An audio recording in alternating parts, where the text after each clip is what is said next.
郡主，您让我准备的聘礼已经备齐了。很好，当初我父亲不让我告诉沈郎身份，3日后我便要与沈郎成婚，也是时候跟他坦白一下了。哦，对了，我让你准备的东西……哦。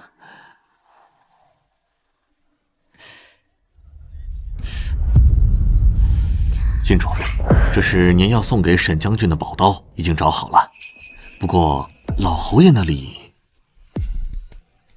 父亲无非就是不让我跟沈郎君成亲。算了，我父亲有什么话，等我3日之后跟沈郎拜堂礼成之后回来再说。是。沈家今天上下来玄妙观祈福，你切记要小心一点，沈多眼杂。你们从后门走，别暴露了身份。明白。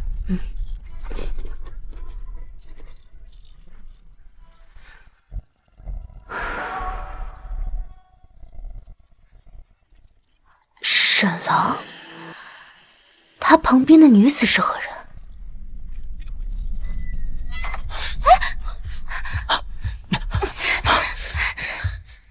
？3日之后就要跟那慕容昭成亲，今日还来找我做什么？你呀你呀，怎么还吃那破落商户女的醋？讨厌。放心吧，正妻之位自然是你的。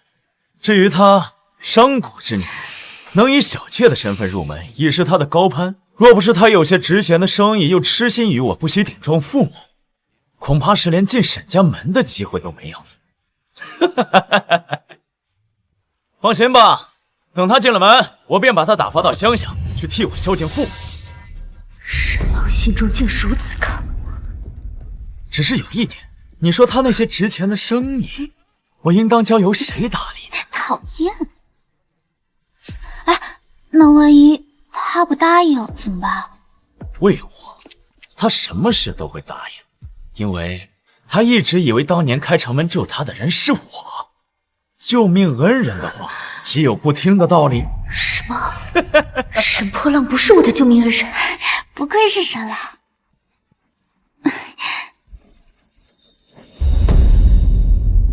愿沈郎得偿所愿，愿我与沈郎可以白头偕老，举案齐眉。住口！清净之地，岂能护佑负心薄幸之辈？你二人在此通奸，是故意让神佛看见尔等龌龊罪孽，将尔等贱人打入地狱吗？沈郎，这是什么声音啊？这里不会闹鬼吧？快走！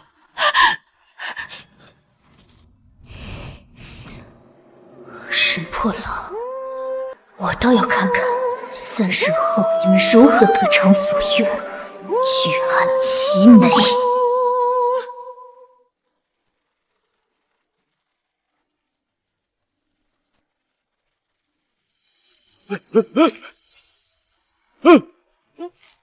小贤！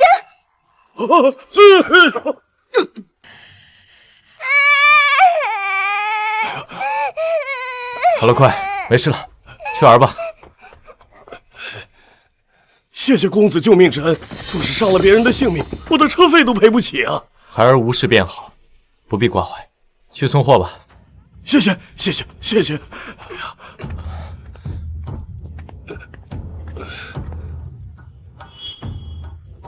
这人看着虽然衣衫褴褛，可是风神玉朗，虎背狼腰，周身的气势倒是比沈破浪更像将军。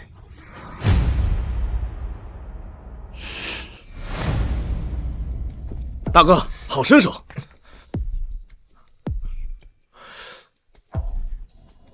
有人过来了。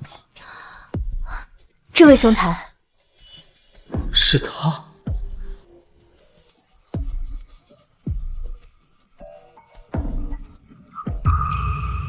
当时他不省人事，应该不清楚是我救了他。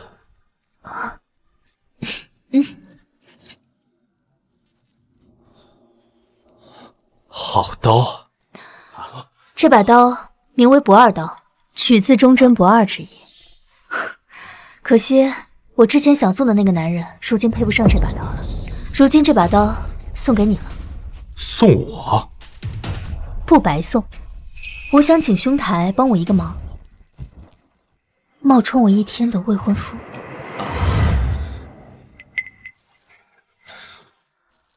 这位姑娘，找面首，请去勾栏瓦寺，在下不卖笑，更不卖身。不需要你卖笑，更不需要你卖身，只需要在外人面前假装身份。若是你觉得这把刀不够，事成之后，价格随便你开。可以，事成之后，我同样需要姑娘当我1天的未婚妻。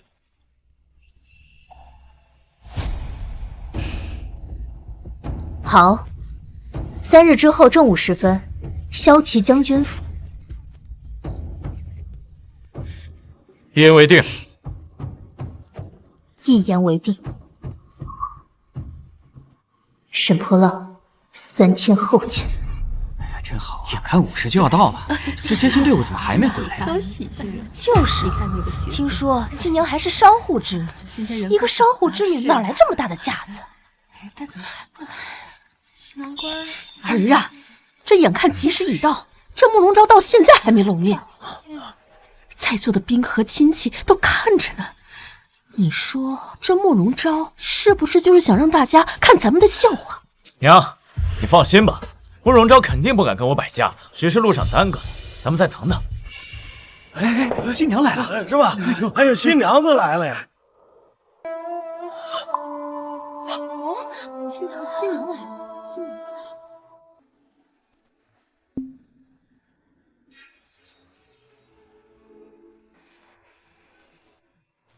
这新娘怎么自己走进来了？连盖头都没有。就是这样，还穿了一身白。大喜之日穿一身白也不像晦气。什么意思呀？果然是商户之女，毫无规矩。今日是我儿大喜之日，你竟然穿一身白，你是想诅咒我儿早死吗？沈破浪不是天天说要战死沙场，护大夏太平吗？既然连死都不怕，怎么会忌讳我这一身白呢？慕容昭，哎呀，看，就是能穿一身。说这不想嫁。今日是你我大喜的日子，你穿着一身白是存心给我触眉头吗？当真是晦气！儿子，晦气。对呀，这怎么还动手？太后娘娘曾赐予我一套凤冠霞帔，我念着太过贵重，想着给你们沈家留些脸面才不穿，没想到竟然如此薄气。慕容昭，既然你今天嫁入我沈家，我就好好的给你立立规矩，教教你女贱。你敢打我？打你怎么了？当年慕容家抗震救灾，太后娘娘赐了我一本女诫，我的规矩是太后教的。难不成你是觉得自己的身份比太后还要尊贵？我听说慕容家虽为商户，可一向配合朝廷赈济灾民，很受皇家喜爱。就连太后当年都差点给慕容姑娘指婚呢。我是规矩啊。沈夫人怕是忘了10几年前带着王夫的家产改嫁的事情。若沈夫人真有你口中说的重规矩守妇道，那又怎么会那么着急改嫁，将你的儿子陈破浪改姓沈？哎呦，这话真敢说！你简直就是胡言乱语！这就胡言乱语了？我还听过更夸张的事情。沈家的下人说，当年你和沈老爷子见面的时候，沈夫人还活着。住口！慕容昭！哎呦，这话真敢说呀！慕容昭，你到底要干什么？不干什么，我不过是想提醒沈老夫人，我的规矩轮不到她来理。好，那此事暂且作罢。不过二皇子得知我沈家今日有喜，特意为你这个心腹写了一封贺词，不妨呈上来你听听。想用二皇子的身份来逼我就范？儿呢，把二皇子的贺词给我呈上来。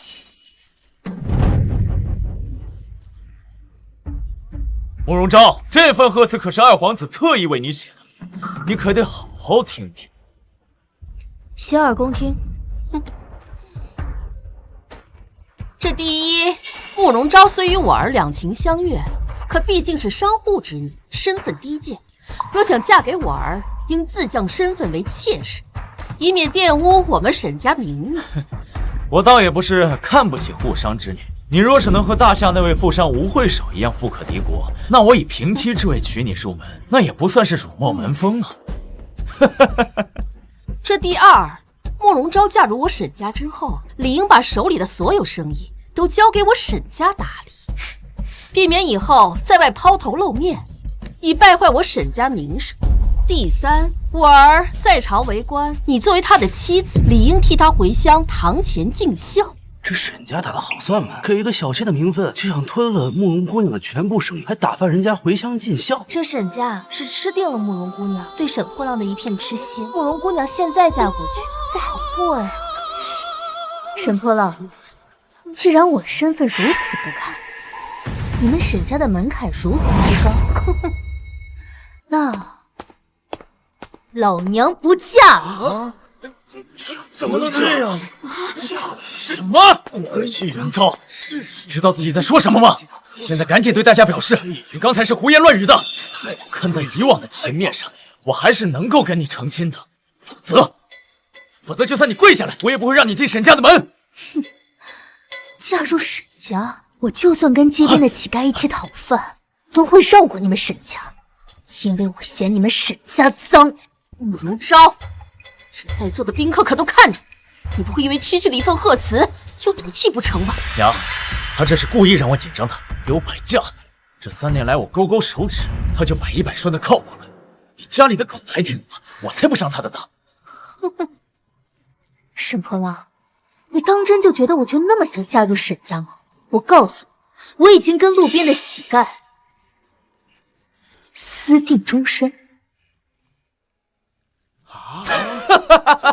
怎么能这样？慕容昭，你连撒谎都不会。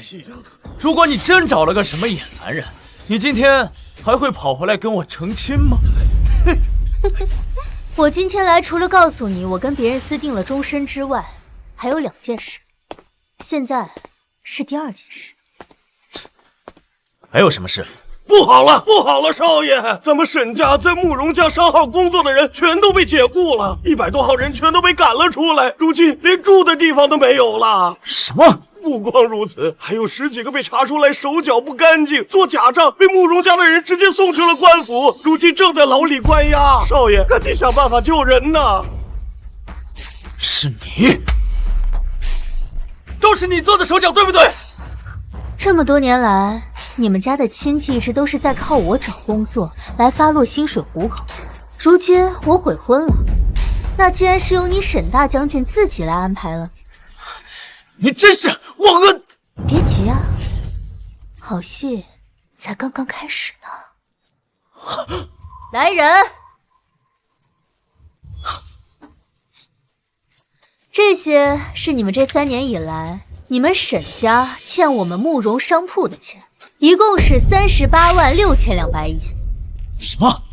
沈将军，你这么大的一个人物，该不会欠我们一个商户之女的钱吧？胡说！我沈家怎么会欠你这么多钱？那就要问问你的好母亲了，她可是在很多欠条上都签字画押了。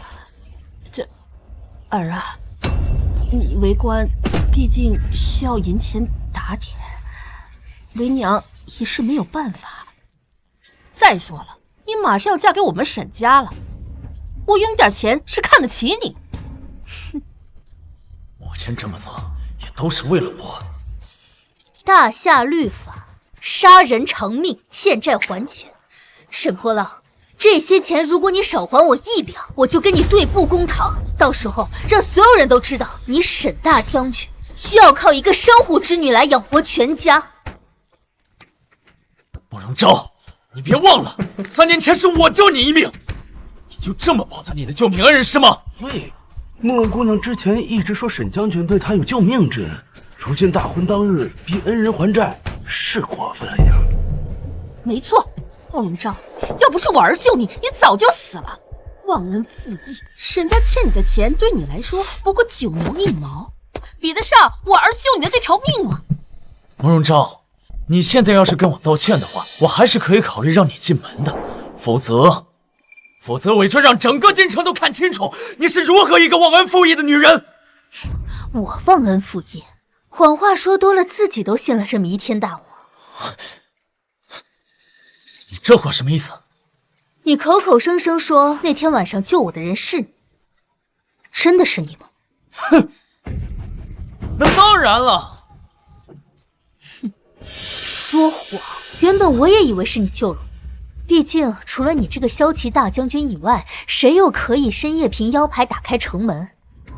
所以我告诉你，现在道歉还不算晚。可惜啊，你不知道的是，夜间临时开关城门可是大事，要在皇室的内监处仔细登记。而我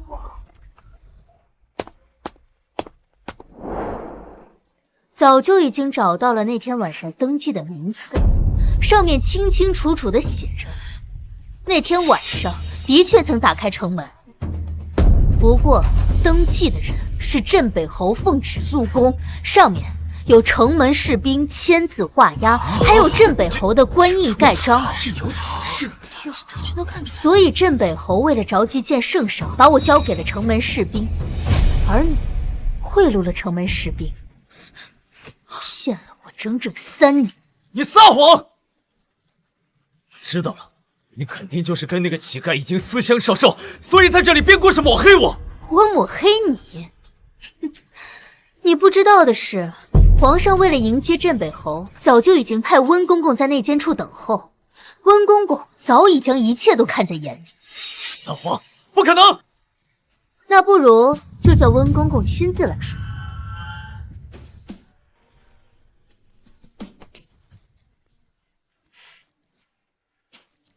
温公公，请你如实的告诉大家，当年在城外救我的人，到底是不是沈波浪？怎么可能是沈将军？咱家瞧得清清楚楚，当初是镇北侯见你昏倒在路边，把你抱起来，快马朝京城赶去，用腰牌打开城门，然后吩咐手下士兵送你去就医。那天晚上，咱家辛苦陪着侯爷骑马赶路，累得腰都快断了，记得这么清楚啊！切，沈波浪，你的意思是说温公公也在撒谎不成？你要是觉得咱家撒谎，那咱们就去陛下面前对质，请陛下明鉴。这我可没说。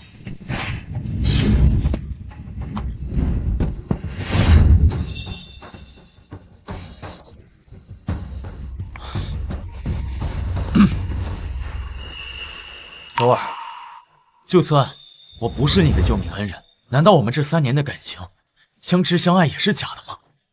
就算没有救命之恩，你对我一点感情都没有吗？没有救命之恩，你就要悔婚离我而去吗？不会的。那就好，我就知道你舍不得。在离开之前，我还要再做一件事情。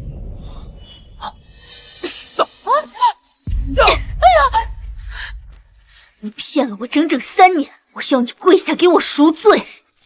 荣昭，荣昭，你是不是真以为我非你不可？我告诉你，爱的人是苏妙真，是苏妙真。她温柔贤淑，善解人意，不知比你强多少倍。没有我看谁敢娶你？难道是那个乞丐吗？啊，他人呢？急什么呢？他一定会来的。你还在嘴硬是吧？谁在嘴硬？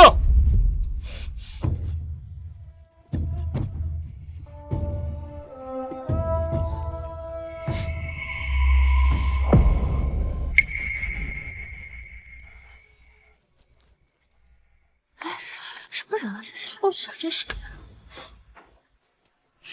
都准备好了。看到了吗？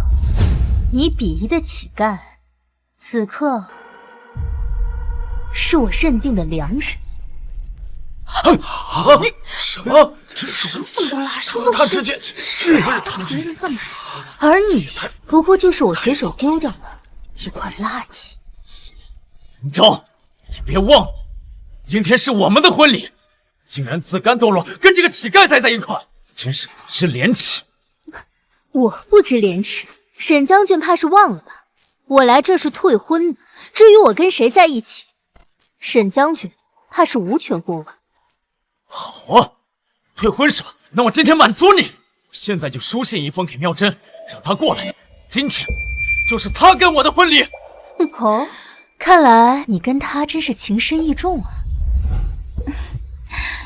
玉珍，你可真讨厌，居然能想到在沈破浪和慕容昭的婚房里行事，你就不怕他们发现吗？怕什么？区区神府，我还没放在眼里。而且，你不喜欢刺激吗？讨厌。那是自然，妙真对我情意深重，我们两个早已互相托付终身。没有了你这个低贱的商女，刚好我可以和妙真一生一世一双人，举案齐眉，白头偕老。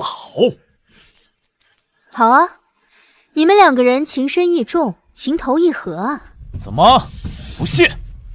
等一会儿我就让你看清楚。来人呐，把纸墨拿过来。不必了。怎么怕了？我的意思是，不必再麻烦你们下人再跑一趟了。既然你跟妙真情深意重的话，那今天这么重要的场合，他一定不会错过的吧？什么意思？你呀，还在想着怎么拜堂，而他早就已经入洞房了。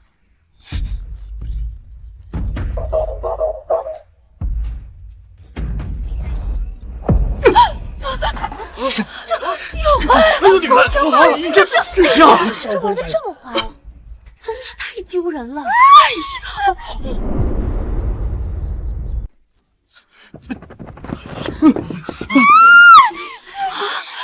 我这大喜之日，竟然有人在主人家的洞房偷情！真是一对不知廉耻的狗男女，偷情都偷到别人的婚房里，简直是不知廉耻。就是啊。哟，沈大将军，苏妙真苏才女还真是对你情真意切。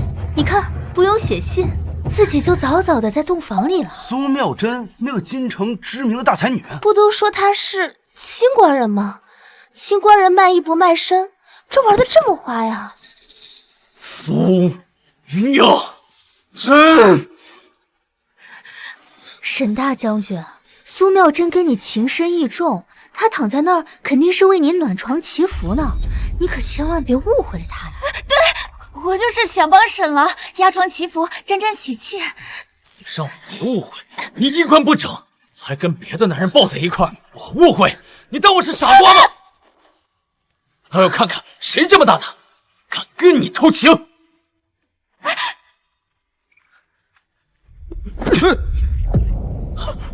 宋玉珍，太常寺少卿宋玉珍，哎，他不是沈将军最好的朋友吗？宋玉珍，你敢抢我的女人啊！哎呀，妙真早就和我私定终身，什么时候成了你的女人了？宋妙真，你口口声声跟我说爱我，说要跟我白头偕老，却背着我跟宋玉珍私通。不行，宋玉珍地位虽高，但不过许我个小妾之位，沈郎却可以让我做他正妻，必须得稳住他。沈郎，你误会了，你听我说，我可以解释的。哼，解释什么？解释你怎么白日衔银，跟男人带着吻痕，招摇过市吗？沈大将军，这话就严重了。虽然苏姑娘身上有吻痕，但那也一定是有原因的呀。你给我闭嘴！这里哪有你说话的份儿？我打他没打你是吗？你敢动他一下试试？妙真，你可有事？沈伯乐，妙真是我的女人，就别自作多情了。我自作多情？啊，好！我之前为了捧这个贱人当上才女，足足花了10万两白银。她是你的女人是吧？好，你替她还呢。什么？10万两？他说的都是真的？当然是真的，包括她现在吃的、用的、穿的，都是我之前亲手送给她的。玉珍，我可以解释的，你听我跟你说，我……贱人，竟想诓骗我替你还钱！玉珍，站住！花着我的钱还背叛我，今天你不把钱还给我，你休想走！沈破浪，我凭什么要还你钱？这些钱都是你自愿给我的。这个贱人！这个贱人！你敢打我？你这个小贱人，居然敢打我儿子！我是小贱人，那你儿子是什么？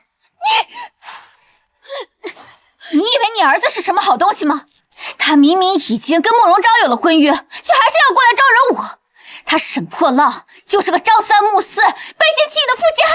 他今天得到的这一切，全都是他的报应。你懂什么？我儿子是男子，男子本该3妻4妾。况且我儿子是骁骑大将军，亏得我儿子之前以为你是什么才女，痴心想要娶你。现在看来，你连做丫鬟都不配。他对我痴心，我看他沈破浪有的都是私心吧。他做的这一切都是为了他的名声。当初娶我是为了我的才女名声，现在想要娶慕容昭为妾，是看上了他的钱。你儿子还真是打了一手好算盘。胡说什么？我胡说什么了？还有你给我的那些钱，有哪一分不是你从慕容昭手里要过来的？你沈破浪就是一个狼心狗肺、背信弃义的软饭男！找死！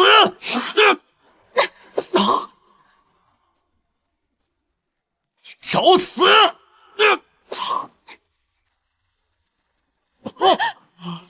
你还敢打我？我就打你了！你不是想知道为什么我瞒着你认识了宋玉瞻吗？哼，还能是因为什么？当然是因为你水性杨花，不守妇道。哼，大家都不知道吧？这位威风凛凛、高大威猛的沈将军，他不行。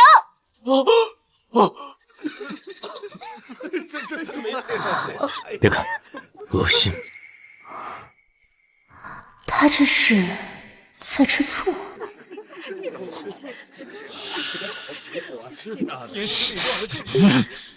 我弄死你！我松开！我这么做都是为了帮你，怕你怀不出子嗣，所以找个男人替你。贱人，花着我的钱还敢背叛我！来人呐，送他去顺天府，一日不还钱，一日不许放他出来！我凭什么要还这些钱？就算要还，我也需要还给慕容昭，关你什么事？荣昭，慕容昭给我的钱就是我的，你花着我的钱还敢背叛我！来人呐，来人，把他压下去，给我压下去！放开！放开我！沈破浪，你这个狼心狗肺的负心汉，你以后一定会遭报应的！滚！沈大将军，你跟苏妙真的事情解决完了，那我和你的事情是不是也该解决了？386000两银子，什么时候还我？再不还的话，我就把你送到顺天府，让你跟你的野鸳鸯团聚。你们干什么？我告诉你们，我可是骁骑将军，当心我把你们这群乞丐都给抓起来！无缘无故就抓人，传出去，这将军的位置恐怕保不住。你，慕容昭，我可是你夫君，你真要看着这种下等人如此冲撞你的夫君吗？盖头都没掀，洞房都没入，算哪门子夫君啊？你还真是会往自己脸上贴金啊！说起来，你心心念念的苏妙真倒是入了洞房，果然是天赐的良缘呢。闭嘴！慕容昭，你别给我提那个贱女人，她居然敢在我的洞房跟别的男人苟且，胆大包天，不知廉耻。这么说的话，还真是，苏妙真真是胆大包天，青天白日在这里宣淫就算了，地点还选在了沈府，倒真是跟她清纯的外表不符啊。是说的真对啊！儿啊，你不觉得奇怪吗？这苏妙真怎么说也是个清官人，令他也没那个胆子，敢在我们沈府眼皮子底下作乱。娘，你是说这一切是有人设计的？可是我平日里并未与人结怨，你傻呀！你当上了骁骑将军，多的是人眼红你。我看啊，就是想故意抹黑你的名声，让皇上不再重用你。但是苏妙珍与我的关系，没有几个人知道。难道说是你？慕容昭，这一切都是你设计的，对不对？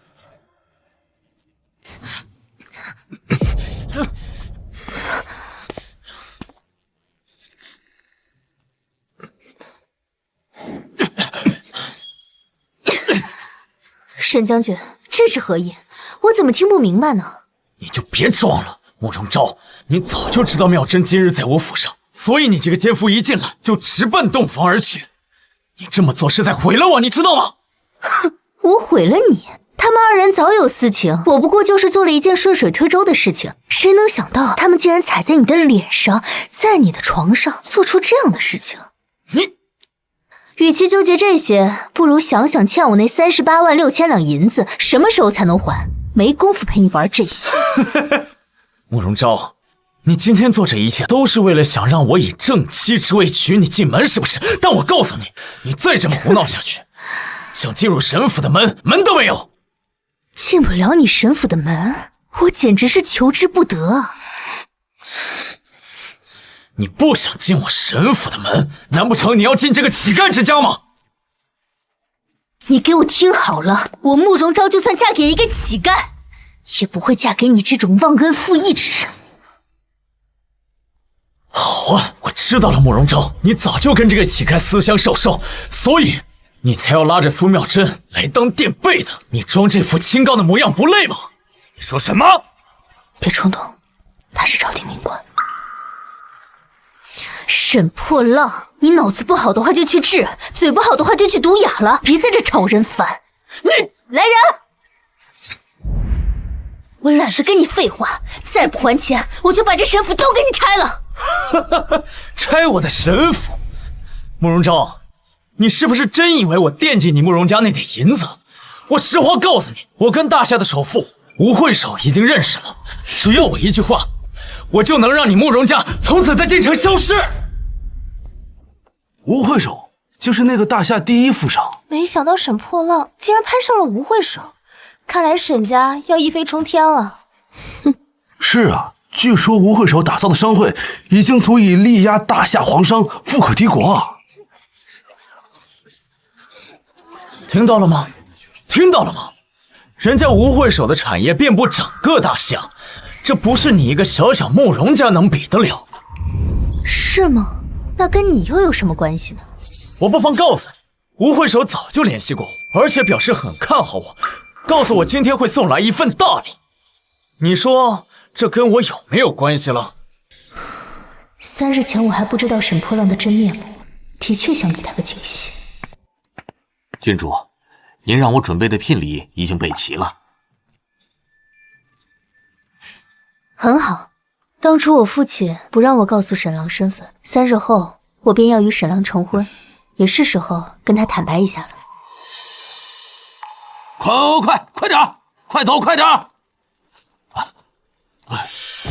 你说吴会首会来送礼？哼，慕容昭，我是谁？我是骁骑将军，吴会首想与我结交，给我送礼，那是人之常情，这不是你一个商贾之女能想象得了的。好啊，那你敢不敢跟我打一个赌？什么赌？就赌他今天不会把礼送到你们府上。如果我要是输了，这38万6千两白银一笔勾销；但如果你要是输了，你就要当着所有人的面承认你就是一个欺世盗名的卑鄙小人。真的太有势了！好，你想赌是吧？我跟你赌。我就不相信一个小小的商户之女能让全国的首富吴会首听她的话。好啊，拭目以待。大吴商会，吴掌柜到。大吴商会吴掌柜到。吴掌柜。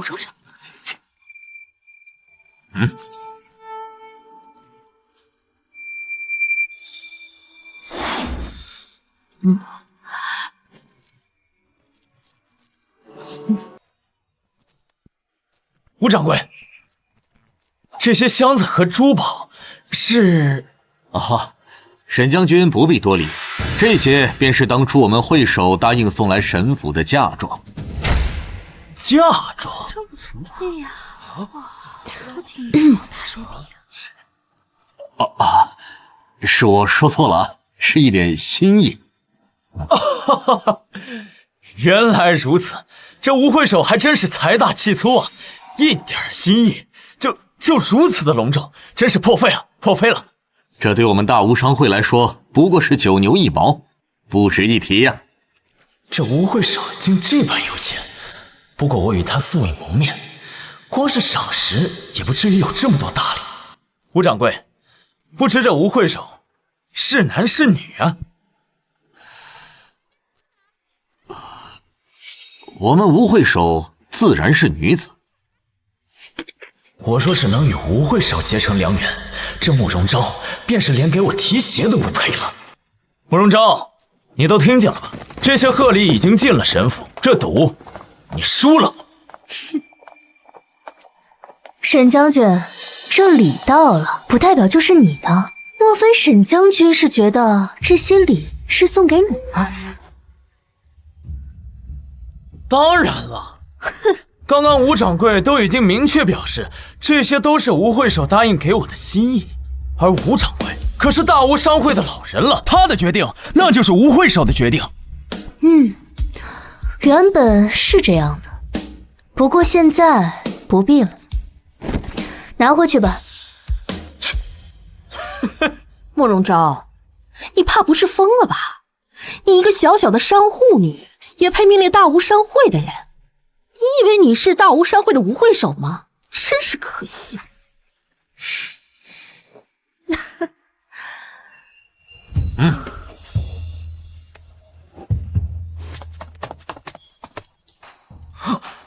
吴掌柜，您这是干什么呀？哎，都是这个贱人冲撞了吴会首啊，跟我们沈府一点关系都没有。就是啊，吴掌柜，你就应该把他给抓起来。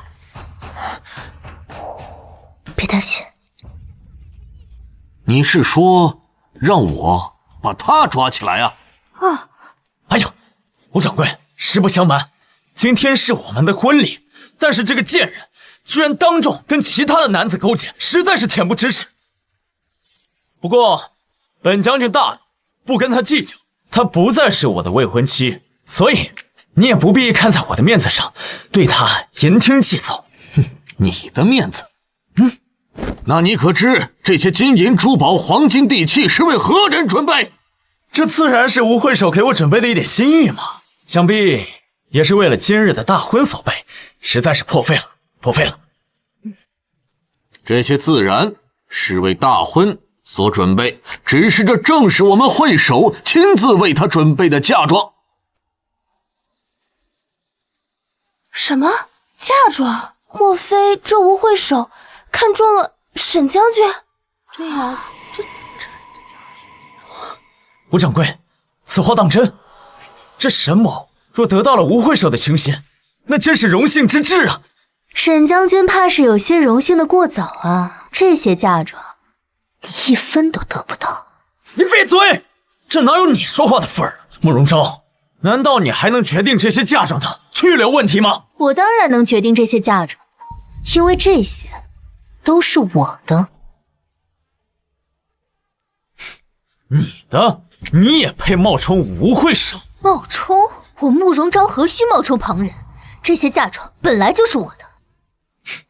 慕容昭，你的嘴什么时候变得这么硬了？报！果真如此，当真。儿啊，可是出什么事了吗？咱们沈家的大好日子马上就来了。真的？慕容昭，你还不知道呢。今天的婚宴不仅有大吴商会送来的大礼，就连那位神龙见首不见尾的吴会首都会到。吴会首也会见，这么大人物也会来呀！哎呦，我没听错吧？吴会首竟然要来神府！这谁要是能和吴会首攀上关系，那日进斗金岂不是手到擒来？慕容昭，我劝你现在乖乖下跪，看在以往的情面上，我可能还会替你求情。不然的话，不然如何？不然我就让你慕容家在京城消失。是吗？那你心心念念的吴会首为何会来此？吴掌柜的话你没听明白吗？这些金银财宝全部都是吴会首给我带来的嫁妆。今天正是我的大婚之宴，吴会长是赶来和我成亲的。是吗？没人告诉你，你的脸皮厚的能筑起一堵墙吗？行了，慕容昭，你现在赶紧给我跪地求饶，否则吴会首要是到了，你再想求饶就来不及了。是吗？我倒是想看一看，到底谁向谁求饶。好啊，真是不见棺材不落泪。不是说这吴会首会来吗？怎么还没来？该不会不来了吧？吴掌柜，这吴会首可是有什么事耽搁了？我们会首早就到了。到了？哎，到了，哪儿啊？到了，在哪儿啊？是啊，这位就是我们大吴商会的吴会首。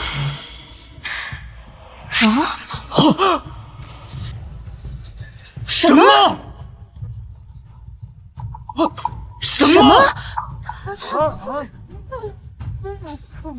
吴掌柜，您别跟我开玩笑啊！她怎么可能是大夏第一女富商呢？我与沈将军的关系还没到开玩笑的程度。慕容昭是第一女富商，这些金银财宝岂不是？我说过了，这些都是我的嫁妆。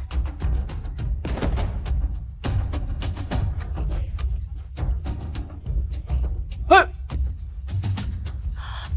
说这慕容姑娘就是富可敌国的吴会首，那这沈将军这次还真是赔了夫人又折兵啊！哎，谁说不是呢？你竟然是大吴商会的吴会首。怎么样，找我假装你的未婚妻，不吃亏吧？昭昭，昭昭，我错了，你原谅我好不好？我是骁骑将军，你是第一女富商，咱们门当户对。你完全有资格做我的正妻啊！做你正妻？啊，对，你也配？我告诉你，尽快把我的银子还给我，不然我让你们沈家在京城再无容身之地。我们走。哎，昭昭，你等等，昭昭，别碰他！你这个贱民，你敢如此这般对我儿子，信不信我找人给你抓起来？我看谁敢！慕容昭，我与你相识3年，难道我还比不上一个臭乞丐吗？我说过，宁可嫁给一个乞丐，也不会嫁你。你，萧北辰，萧北辰，这是我慕容家祖传玉剑，与我手上是一对，你可愿意娶我？我愿意。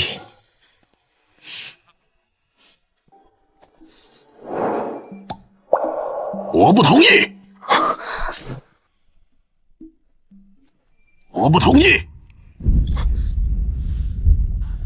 爹，你怎么来了？我要是再不来，难道等着你被别人拐跑吗？不是，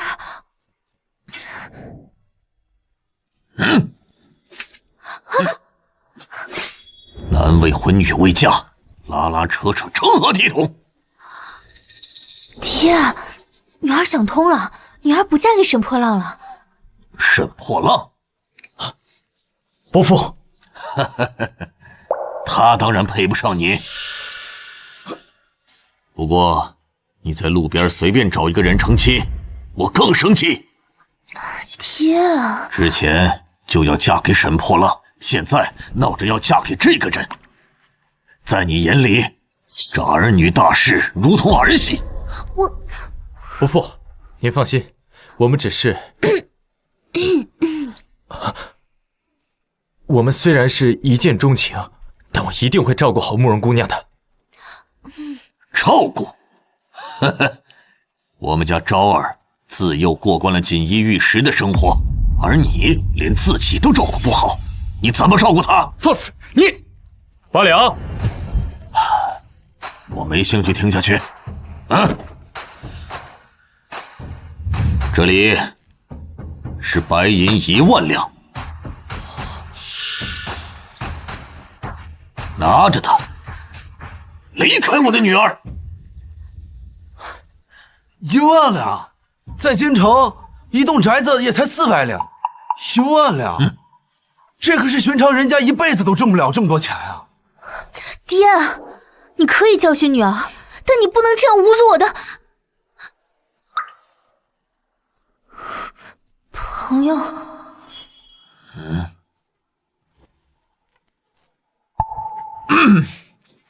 伯父所言极是，像昭昭这样的人，这种贱民是绝对配不上的。在下不才，沈破浪前几日刚刚被皇上封为骁骑将军，如果伯父愿意的话，我愿意正妻之位迎娶昭昭入门。沈破浪，这有你什么事儿啊？招沈凡，赶紧滚！伯父，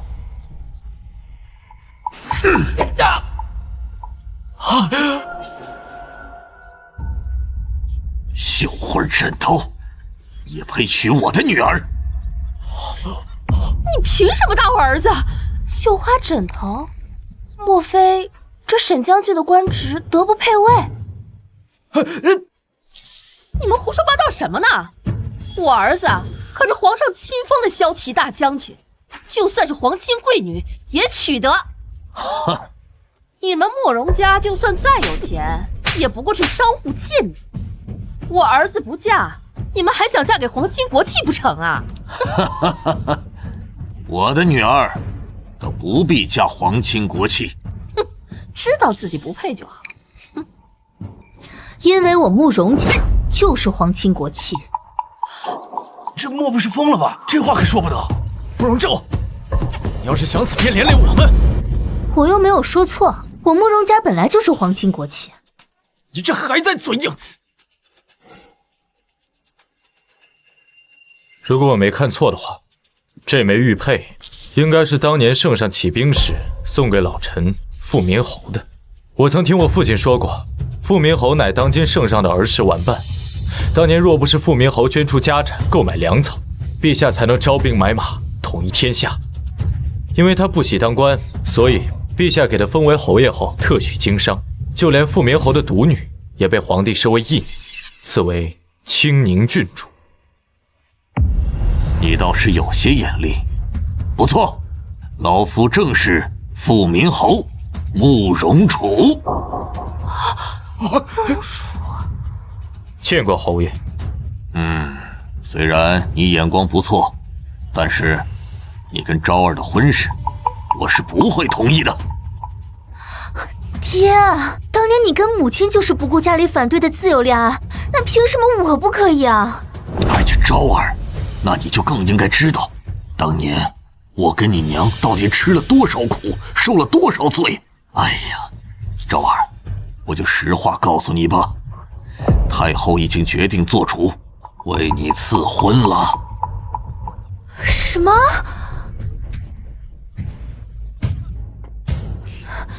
太后娘娘之前赐婚的时候不是已经退了吗？怎么又……哎呀，我还不是怕你真为了那个姓沈的跟我和你娘断绝关系，这才去太后那儿求了一道赐婚懿旨。爹！哎呀，不行，我自己去找太后娘娘说。昭儿，懿旨一出，哪有收回去的道理？而且太后说了，这一次定然给你选个好人家。我不需要。我已经找到相伴一生的人了。昭儿，听话！这一旨一出，你若是不接旨，那便是抗旨不遵。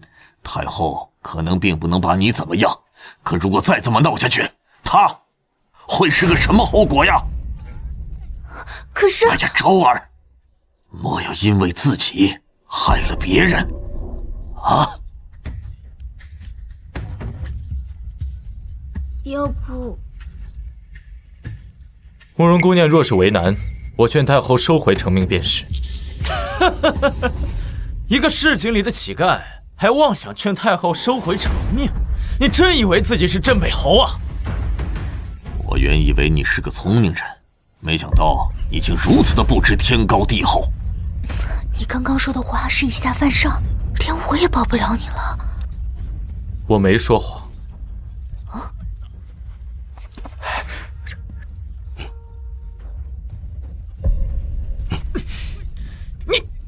侯爷，老侯爷、老夫人说府里有大事，要你赶紧回去一趟。可又说是什么事？终身大事，让你马上回府。就说我现在有要务在身，不去。可是，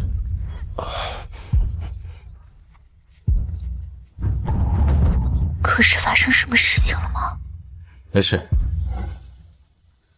对了，若是太后不肯收回旨意，你把这个交给她，她自会同意。这是什么？这是镇北虎符。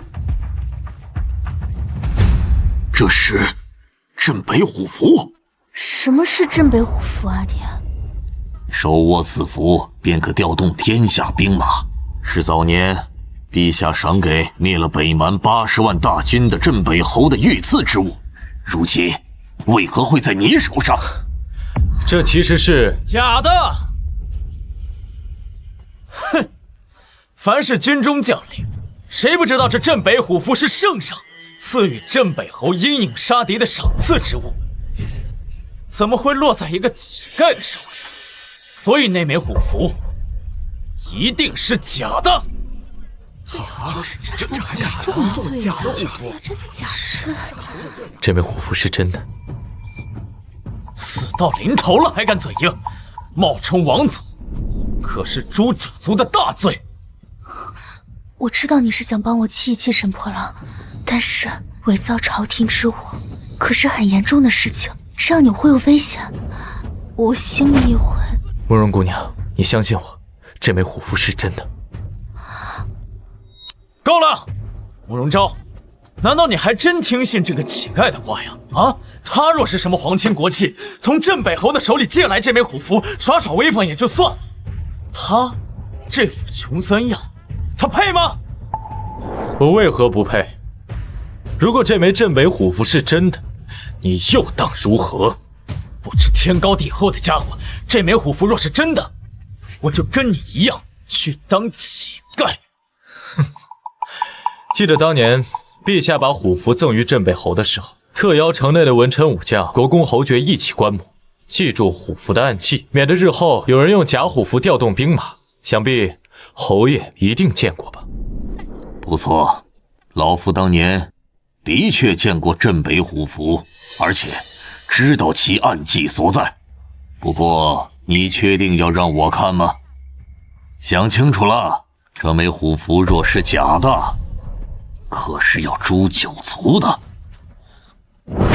请侯爷一观。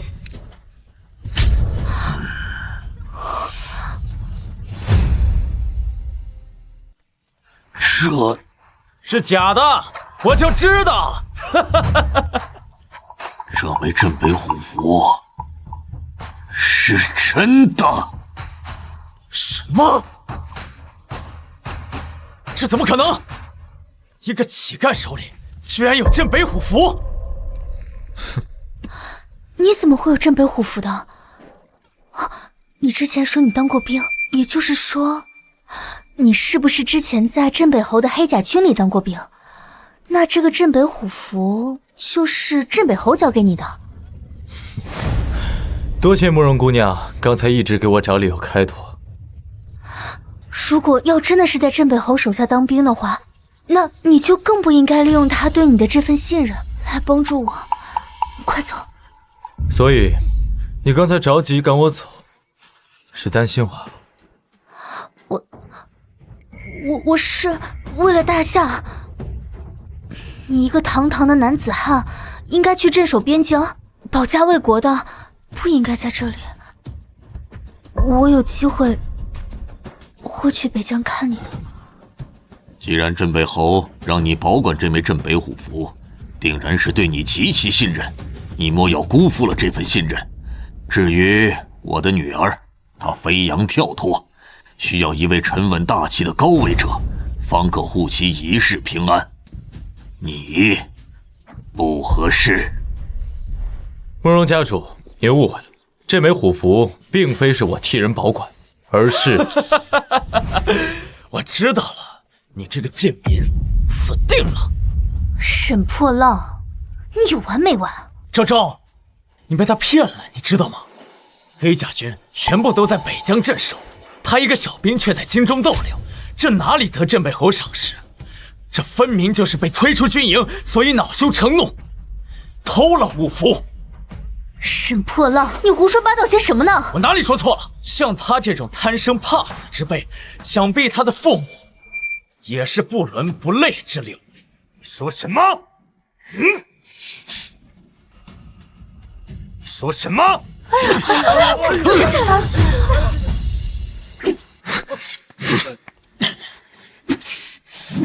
你有什么资格议论我的父母？一个乞丐的父母我都说不得了，我就是杀了你又如何？找死！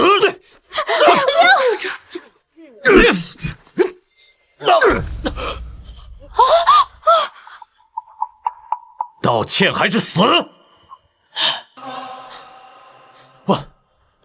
我不该骂你父母，我道歉。北辰，这么多人看着呢，你别太冲动了，他好歹是朝廷的命官。就算我今天把他杀了也不碍事。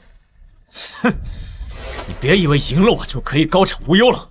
你偷了镇北虎符，镇北侯还是会找你算账的。是吗？可我觉得他不会这么做。你什么意思？因为你口中所说的镇北侯是我。镇北侯，真的假的？这也是能传说的。你什么时候害得失心疯了你？我告诉你，就凭你一个顶替镇北侯的罪名，就已经是死罪了。就是，果然是个什么都不懂的乞丐，冒充朝廷重臣可是重罪。是啊是啊，对呀，就是。北辰，你不能这样说，镇北侯是何等人物，你这样说会给自己惹大麻烦的。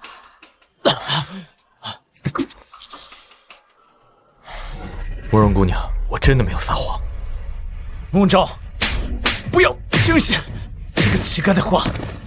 就算镇北虎符是真的，可他现在说自己是镇北侯，谁会相信？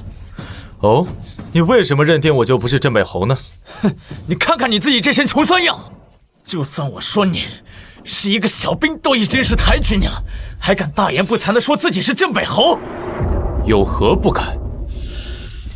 我知道你是想帮我，所以才一直冒充镇北侯的。但是现在这些事都交给我，你快走。慕容姑娘，你不用担心，我真的是镇北侯。还敢狡辩？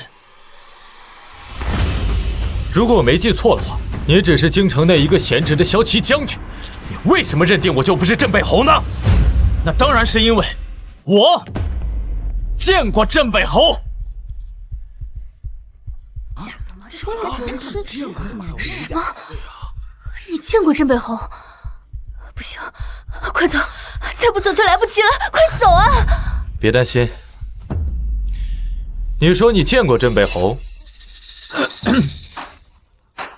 那当然，我之前押运粮草前往北疆，为镇北侯麾下的黑甲军送粮的时候，亲眼见过镇北侯的背影。太搞笑了，背影能看出什么？多真切！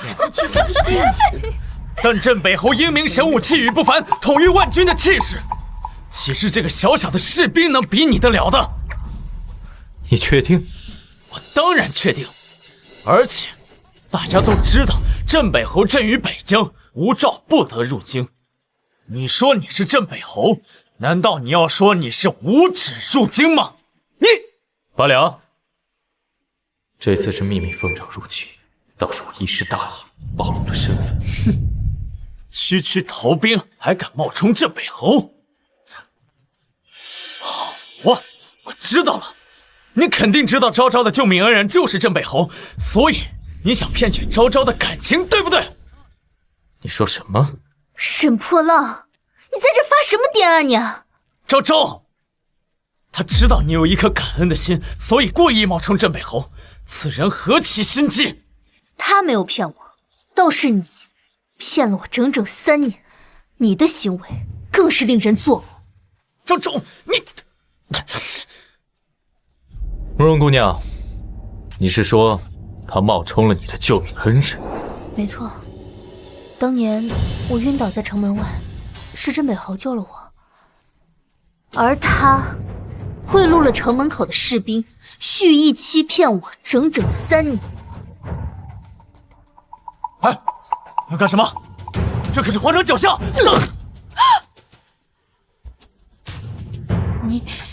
你竟然敢对我儿下如此重手！沈破浪蓄意欺瞒皇亲国戚，别说我打他这一拳，按照大夏律法，应当把他问罪入狱。那也轮不到你来教训我。我是皇上亲封的小骑将军，你敢打我，就是等于在打皇帝的脸。来人，去通知顺天府，把他给我抓起来！我看谁敢！你说的对，如果我是一个小小士兵，的确轮不到我来教训你。但若我不是呢？镇北虎符可号令3军，先斩后奏。今日即便我把你杀了，也只需日后向皇上禀明即可。什么？儿啊，他说的可都是真的。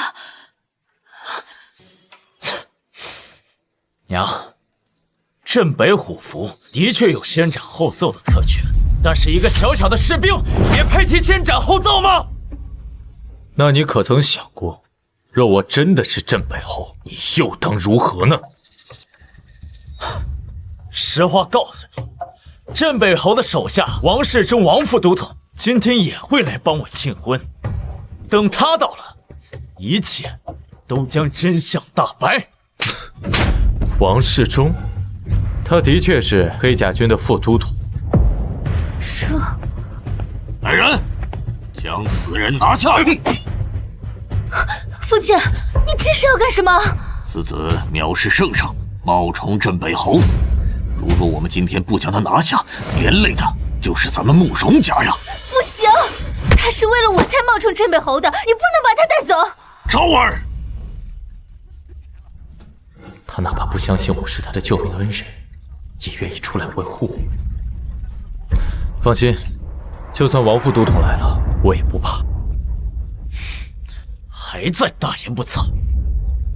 我是否是大言不惭？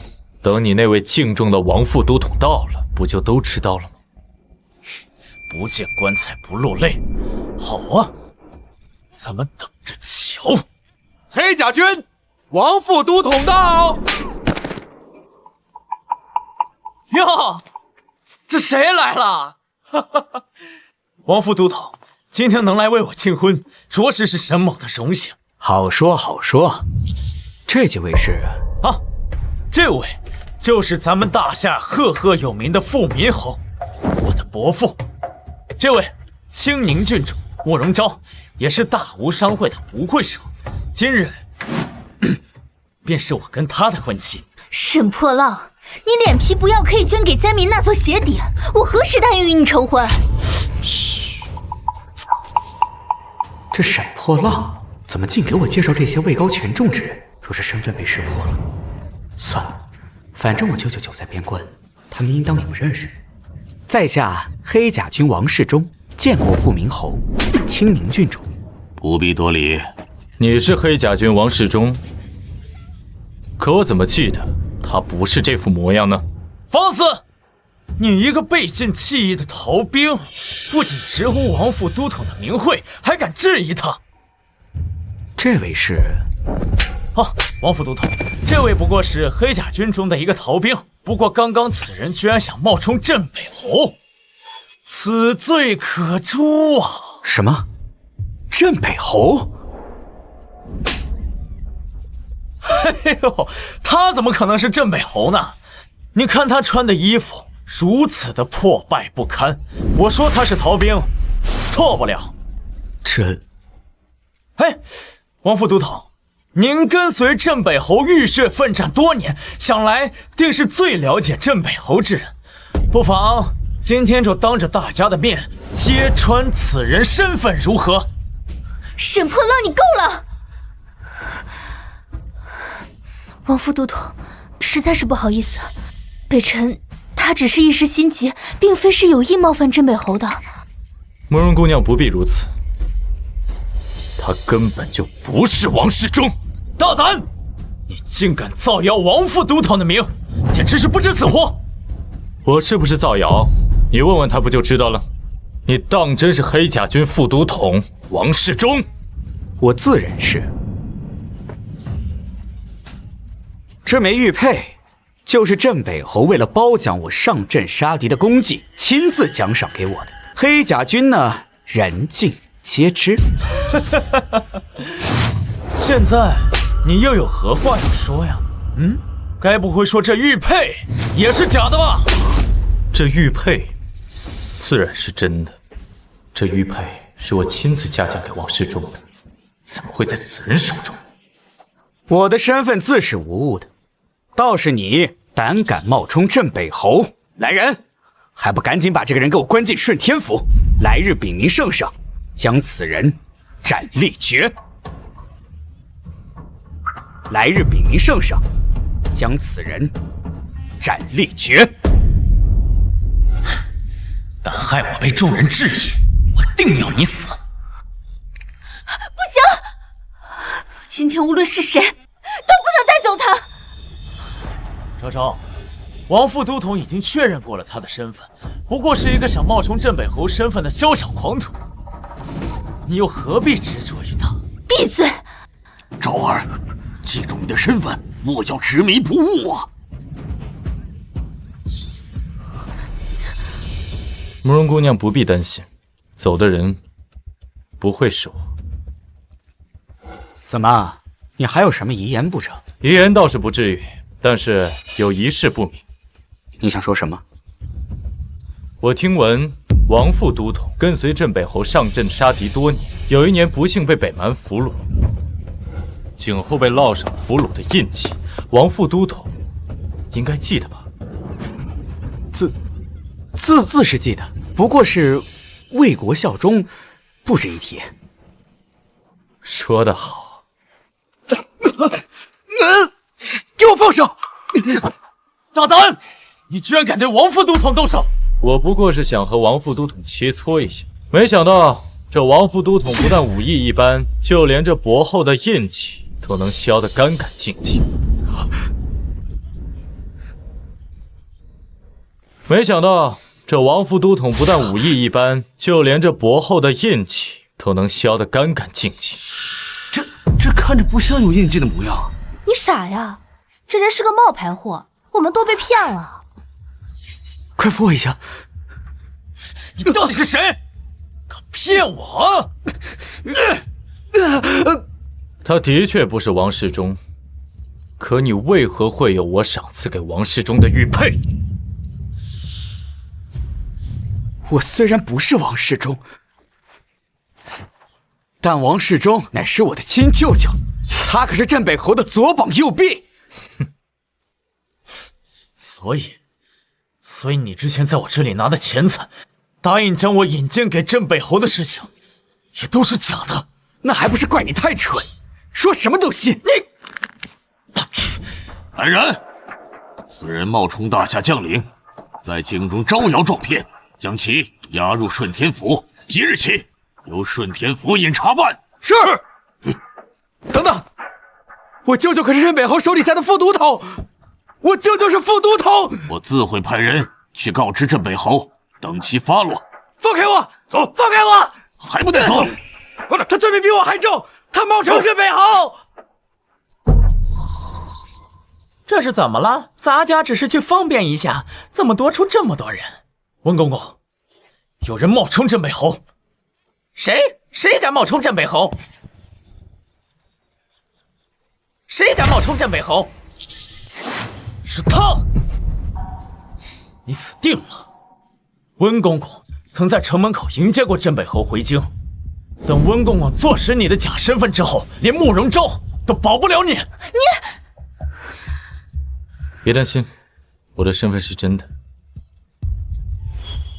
事急从权，暴露身份之时，只能之后向圣上请罪了。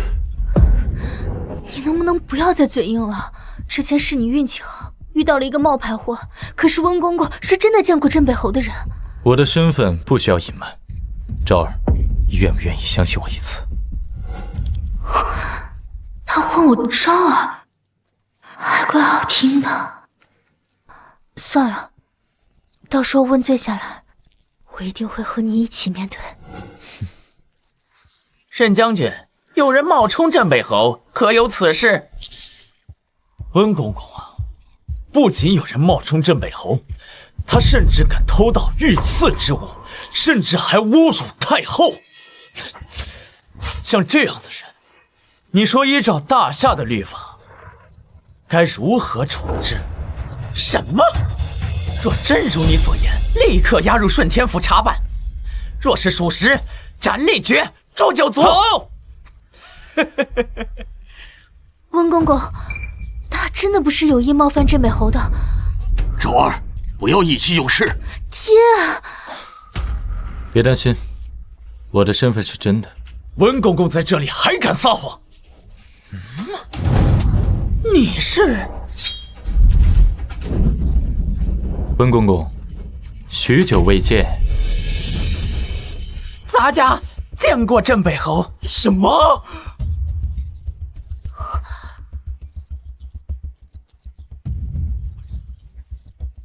咱家见过镇北侯。什么？温公公，你不会看错了吧？他怎么可能是镇北侯呢？咱家还没有眼下，怎么可能认不出镇北侯？这怎么可能？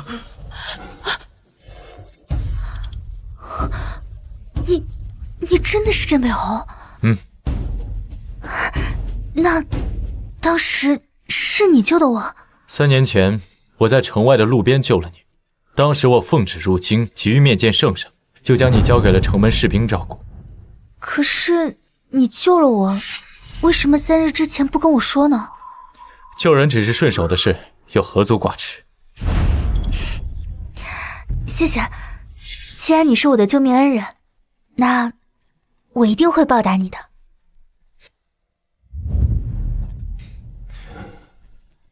只是我没想到，有人冒充我的身份，对你挟恩图报。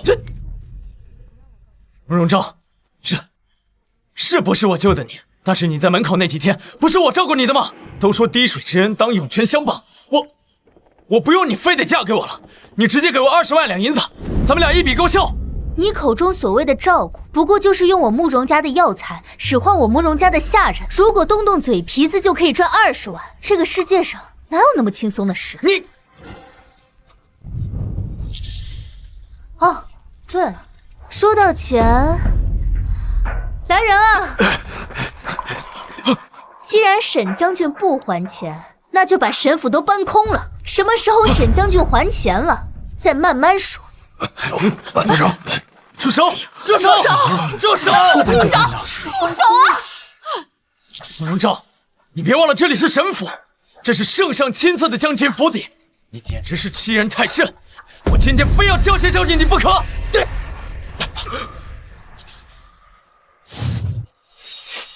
我今天非要教训教训你不可！慕容昭，你敢打我？打你怎么了？只许你动手打人，就不许旁人还手吗？还有，你引以为傲的将军府，马上就不是你的了。你什么意思？如果不是我用钱帮你平步青云的话，你觉得你能坐稳骁骑将军的位置吗？我已经向陛下禀情，你的将军之位马上就要坐不稳了。什么？慕容昭，你这个毒妇！沈破浪背着我跟别人苟且，而且还想着霸占我的家产。我只不过是拿回属于我自己的东西，论恶毒的话，我还不及你们的1/10。行了，不就是钱吗？我想办法给你就是了。但是你将此事禀报给圣上，对你有什么好处？没有好处，但我开心。你，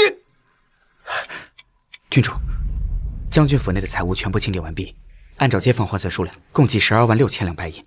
好啊，也就是说还剩下24.2千两没有还清。来人，既然将军府都已经搬空了，那就把沈将军请入顺天府，什么时候还钱了，什么时候再放出来。是啊，住手！住手！跳下去，走！走！你这个贱人，我跟你没完没完！带走！不准走！骗我！走，好吃的。拜拜喽。事情已经明了，咱家就先告退。没事了，都撤了吧。走！哎呀，真是会是精彩，我家洗睡了。父亲，他是镇北侯，也是女儿的救命恩人。之前你跟我说想让我找一个能护我的人，如今我已经找到了。他是很好，可我还是不能同意。为什么呀？可我还是不能同意。为什么呀？父亲，他是镇北侯，论身份与我相当，而且他还是我的救命恩人，论缘分我们也是有的。为什么您还是不同意啊？就因为他是镇北侯，所以我才不能同意。老夫我虽久不闻外事，可也知镇北侯虽为国之栋梁，但不近女色，杀伐果断。若你嫁过去，该如何讨得好？父亲，我相信北辰他不会是那样的人。哎呀，你才跟他相识几日，对他能有多少了解呀？伯父，可能因为外界的传言，让您对我有一些误解。但是早在3年前，我就对慕容姑娘一见钟情。我向您发誓，此生我定会护慕容姑娘安全。他喜欢我？够了！你能做好为国尽忠的英雄，不代表也能做好护妻如珍的丈夫。我问你，假如有一日边关战旗，而正巧昭儿也遇到了生命危险，你救谁？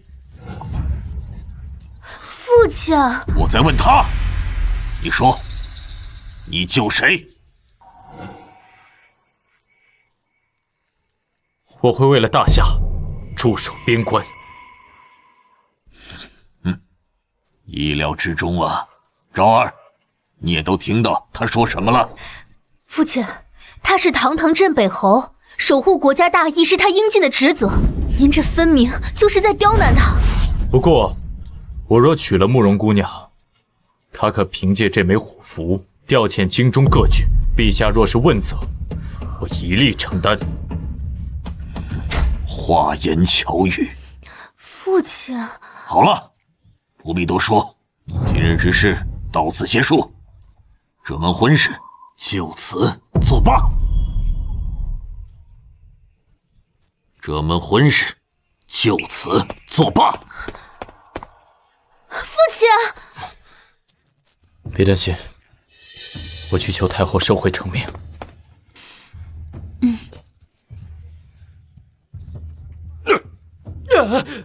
都给我老实点！哎，别走啊！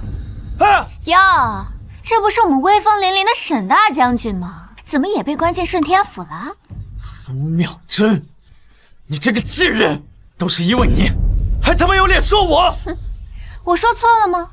没有了慕容昭，你不过就是一条丧家之犬，人人唾弃的废物。贱人，是我他妈杀了你！省省吧，还以为自己是骁骑将军。哼，沈破浪，你早就已经没救。杀了你！够了！参见二皇子殿下。他就是二皇子。废物！你是怎么跟本王保证的？你说那慕容昭对你死心塌地，非你不嫁。结果呢？你知不知道，要是本王有了慕容家的财力，本王的大事就多了几分胜算。殿下，都是卑职的错。卑职之前一直以为慕容昭对我死心塌地，可是我没想到他贪恋权势，瞒着我，跟忽然回京的镇北侯勾搭在了一起。你说什么？你说什么？镇北侯在京城？对，他不仅在京城，而且他还带着慕容昭大闹了将军府。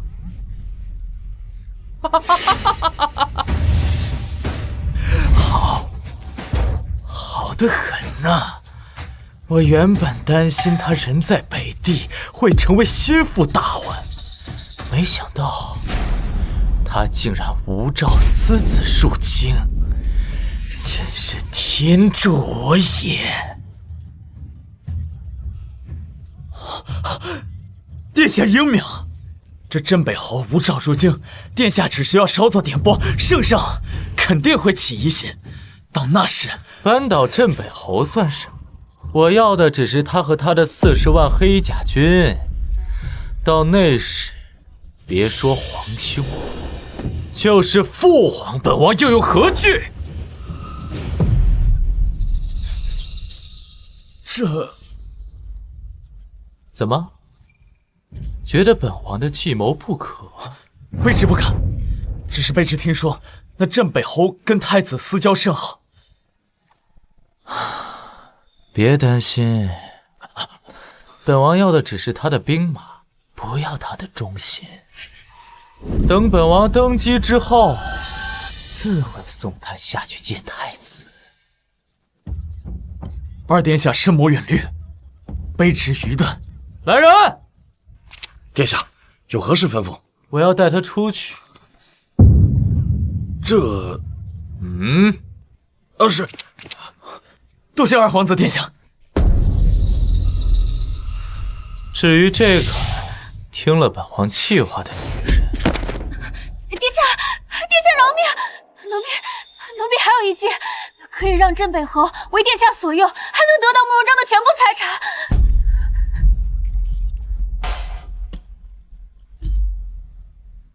如果我父亲真的去求太后赐婚，你真的要为我去求太后收回成命吗？当然，我萧北辰向来言出必行。可是，如果太后不同意呢？那我就去求陛下，求陛下准许我萧北辰用一生的功勋爵位来换你一人。真的吗？如果做不到忠贞不二，怎么敢收下你送我的不二刀呢？可就算……烦死了！我父亲他就是个老古板，那到时候他求陛下赐婚，他对我们肯定会心怀怨怼。那就证明给他看，不管是1年、10年，甚至一辈子，我萧北辰不仅能做好保家卫国的将军，更能担当起护妻如珍的丈夫。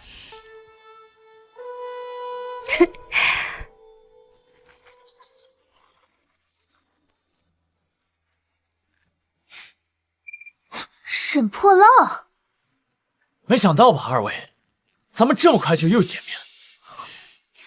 你来干什么？我来干什么？太子有令，镇北侯萧北辰擅离职守，无照入京，意图谋反，其罪当诛，特令我前来捉拿。把萧北辰给我拿下！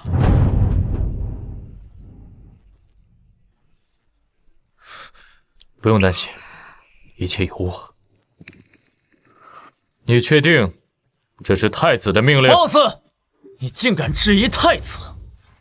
萧北辰，我劝你束手就擒，不然可别怪我把慕容昭当成你的同党，格杀勿论。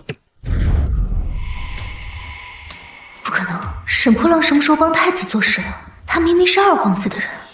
慕容昭啊，你一心想嫁给镇北侯，但是无诏入京可是死罪，就算你嫁过去了，也只会被世人当成克死夫君的寡妇。把萧北辰给我拿下！这是个阴谋，你不能去。我回京就是为了这个阴谋。昭儿，收好我给你的定情信物，等人来提亲。信物？提亲？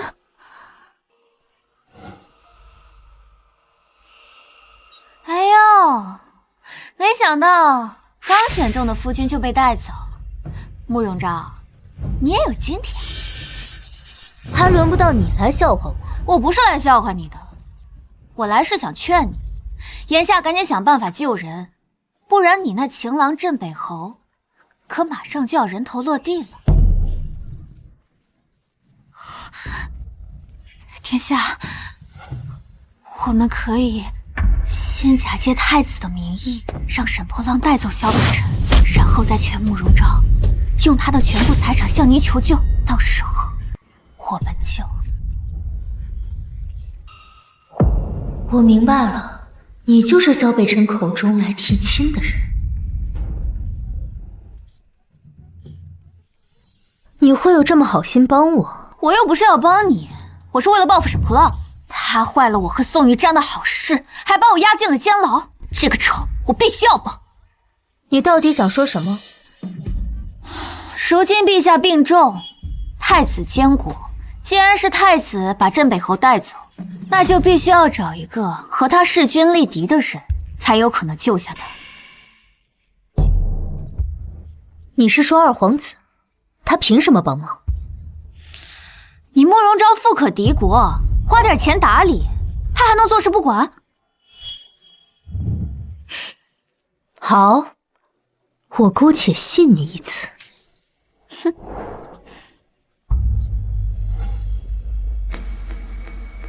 殿下，慕容昭求见。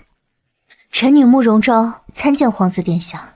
哎，慕容姑娘是父皇钦定的青宁郡主，何必如此多礼？快请坐。郡主的来意，妙真姑娘已经告知我了。镇北侯乃我大夏功臣，郡主又开口求我，我本当义不容辞。只是如今父皇养病，由皇兄把持朝政，我怕什么？我怕我一人开口，人微言轻啊。若是文武百官能在上朝时一起开口求情，想必一定能救出镇北侯。只是若想文武百官开口求情，这上下打点的费用……原来是为了我的钱啊！殿下放心，慕容昭愿付出全部家当，只为能救出镇北侯。好，哈哈哈哈！郡主对镇北侯真是痴心一片，令人佩服。既然郡主愿意出钱，那我就好好替郡主打点打点，保证把镇北侯救出来。多谢殿下。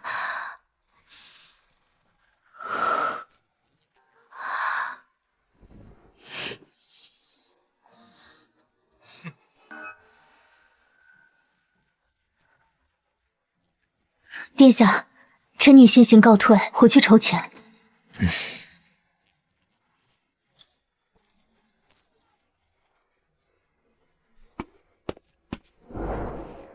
来人，派个人跟着他，看他是不是真的在筹钱。是。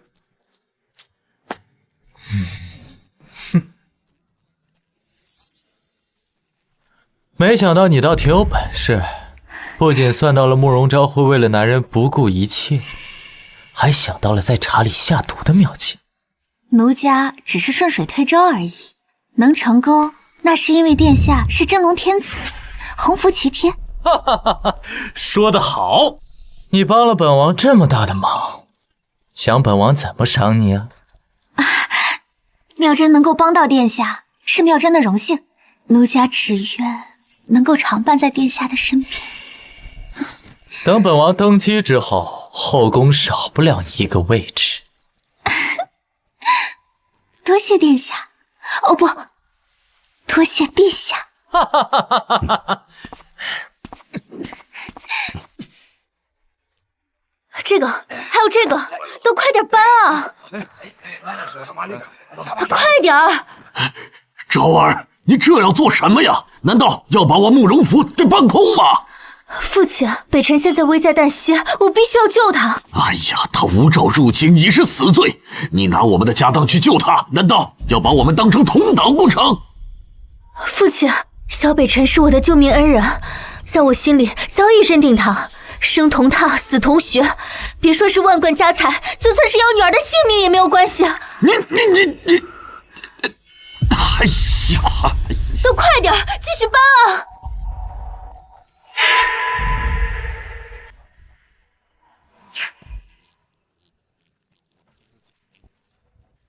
郡主，京城第一当铺刘掌柜来了。小人见过郡主。刘掌柜，我想把这些字画藏品全都当掉，换成金银，越快越好。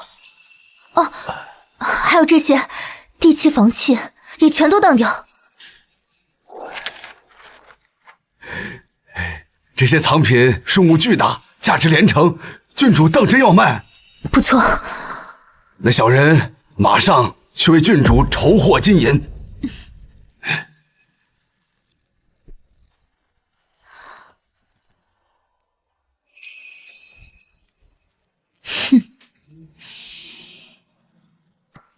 你亲眼看见慕容昭为了筹钱变卖了房产和田地？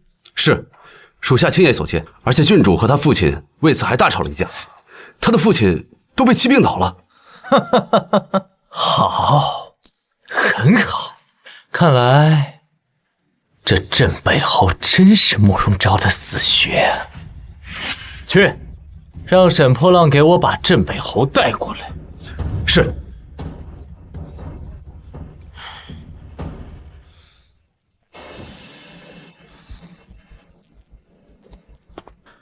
臣萧北辰参见二皇子殿下，不知殿下以太子的名义将我带来，有何用意？你是个聪明人，本王叫你来的目的，你应该很清楚啊。是因为臣私自入京与慕容昭见面，不慎暴露，这把柄落入了殿下手上。不错，你若是不想被谋反问斩，就乖乖与本王合作，只要你愿意带领40万黑甲军效忠于我，事成之后，我必定重重有赏。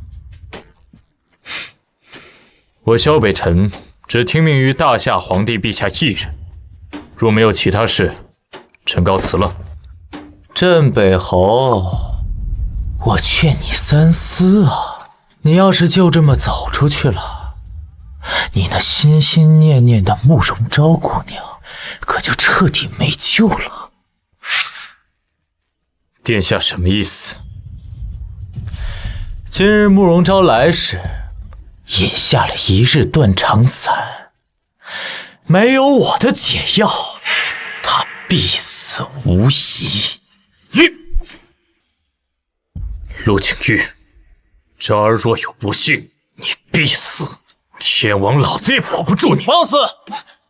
胆敢直呼二皇子名讳，我……哎，镇北侯，本王很欣赏你，只要你愿意效忠于我，别说慕容昭，全天下所有的女人随你挑。你若不愿，就别怪本王心狠手辣，送你和慕容昭一起上路了。只是那么痴情，为你变卖房产的姑娘，你真舍得她死吗？想好了吗？是死后做一对同命鸳鸯，还是归顺于我，和慕容昭双宿双飞？好，我答应你。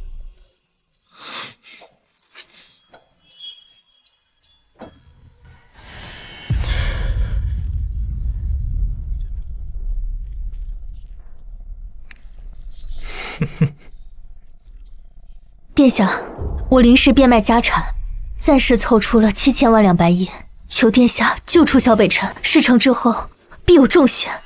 不愧是我大夏女首富啊，富可敌国，名不虚传，7000万两，哈哈哈哈哈！我大事可成。殿下，什么大事可成？郡主还不知道吗？镇北侯已经归顺于本王，眼下正带着我的兵马去皇宫诛杀太子，囚禁父皇。事成之后，你二人可是立了头功。什么？你说什么？不可能！小北辰为了求解药救你，这才投靠殿下。现如今应该已经攻破皇城了。救我？你还不明白吗？那天你和殿下见面的时候，喝了我已经下毒的茶，现在毒已发作，若想活命，就乖乖归顺于殿下。若想活命，就乖乖归顺于殿下。慕容昭，就算你是富可敌国的郡主，那又怎样？不还是被我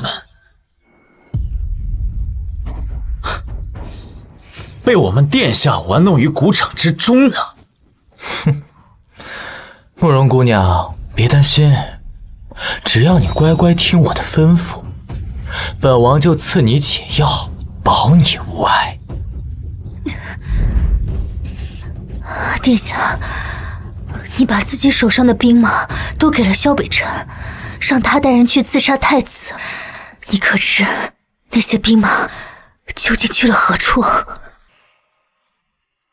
你这话什么意思？镇北虎符已经交给了我，我在变卖家产的时候，已经将镇北虎符送了出去。你猜猜，是送到了哪里？什么？你把兵符送到了太子手上？不错，黑甲军精锐已经接到了军令，现在已经秘密换装守护军城。你猜，你的兵马遇到了黑甲军的兵马，会是发生怎样的状况？贱人，给我杀了他！找死！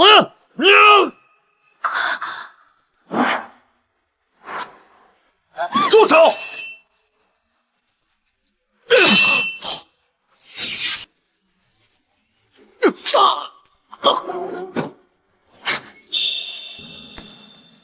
镇北侯，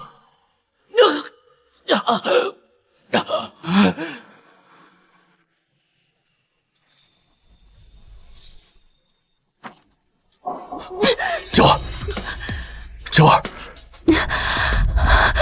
北辰，我就知道你一定会来的。小北辰，竟敢背叛我！你是不想救他的命了吗？昭儿，我是不是很聪明？猜到牛回京要做什么，是不是很厉害？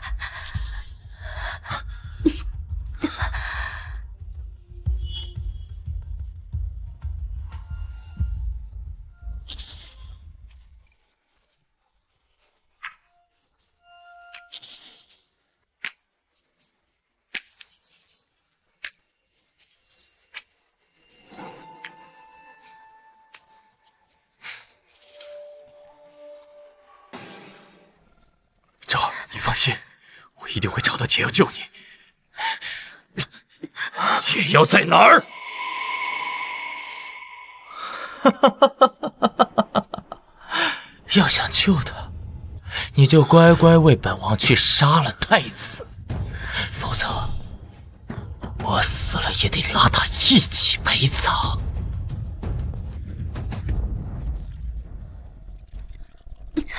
怎么样，萧北辰，想好了吗？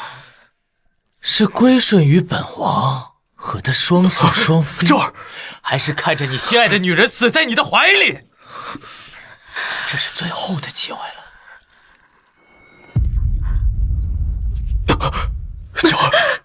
这儿，没事，我没事。北辰，你救过我一命，我已经多活了3年，哪怕只是和你相爱1天，已经是上天对我的眷顾了。这儿，别说了。萧北辰，他体内毒发的时辰马上就要到了，你再犹豫，神仙也救不了他了。北辰，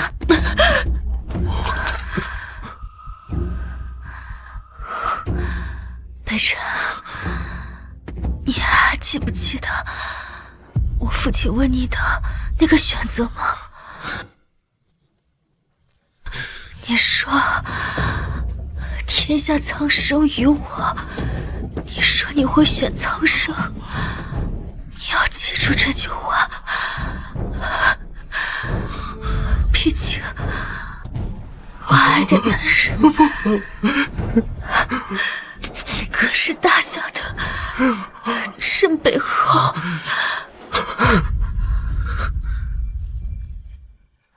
好，慕容昭，你要成全他，那我就成全你。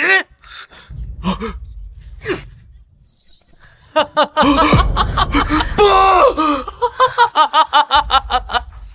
我看你现在还怎么救他？杀了本王又如何？本王就是要让你在今后的日子里痛不欲生。传令下去，二皇子意图谋反，黑甲军奉旨缉拿，若有违抗者，杀无赦。是。是。放开我！放开我！放开我！你赢了本王又如何？没了解药，你只能看着你心爱的女人死在你的怀里。拿下！带走！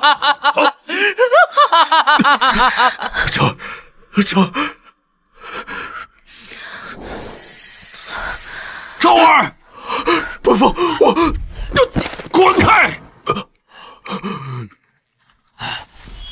昭儿，若不是因为你，我女儿怎么会到这个地步？这就是你口口声声说的照顾她。父亲，和他没有关系。哎呀，孩子，是我都到这个份上了，你还替他说话？好好休息，爹带你回府，找人救你。来，孩子。侯爷，你闭嘴！萧北辰，我女儿如果说有个什么3长2短，就算拼了我这条老命，我也一定要让你付出代价。昭儿，爹带你回家。太子殿下，太子殿下，不要在意虚礼，快，我请了太医院院守李太医，请他为慕容郡主解毒要紧。好。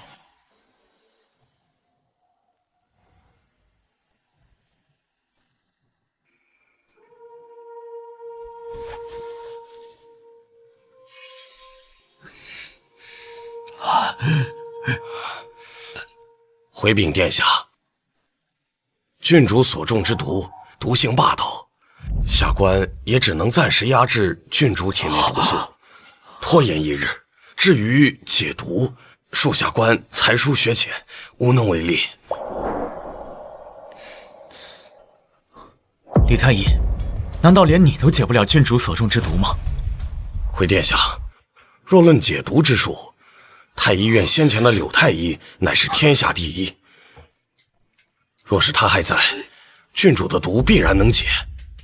只可惜他3年前便已离世了。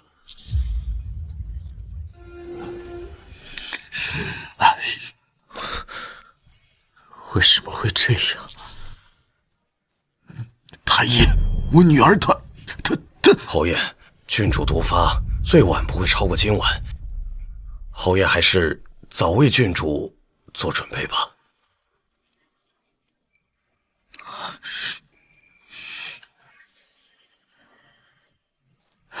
在下就先行告退了。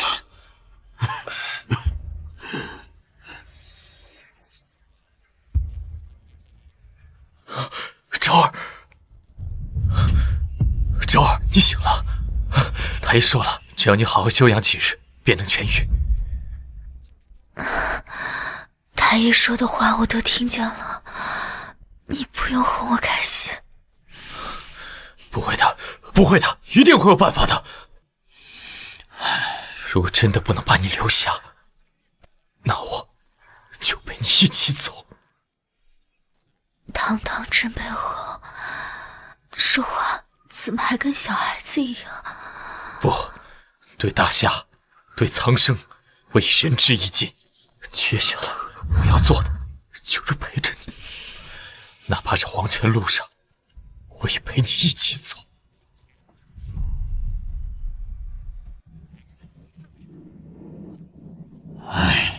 我不同意。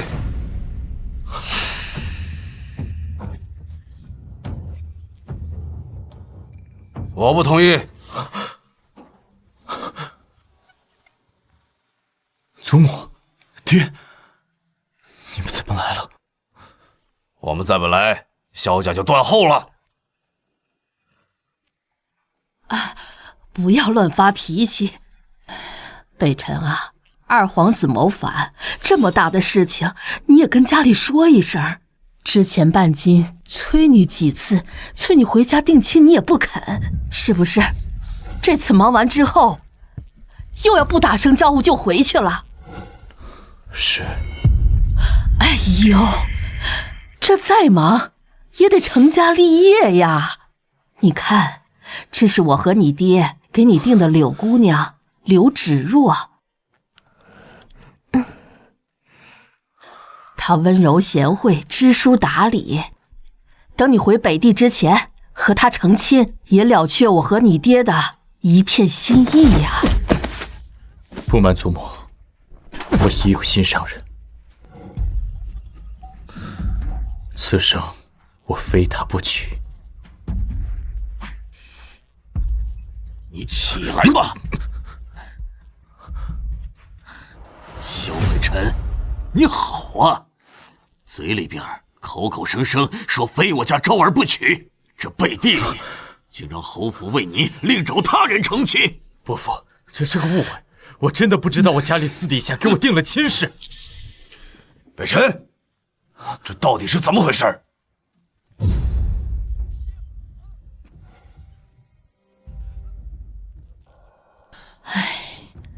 原来如此，你这个臭小子，这有心上人就早说嘛，免得祖母为你担心这么久。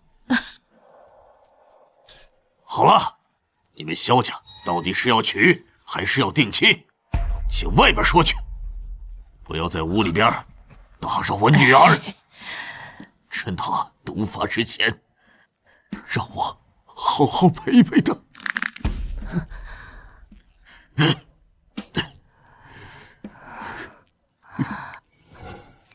此毒可解。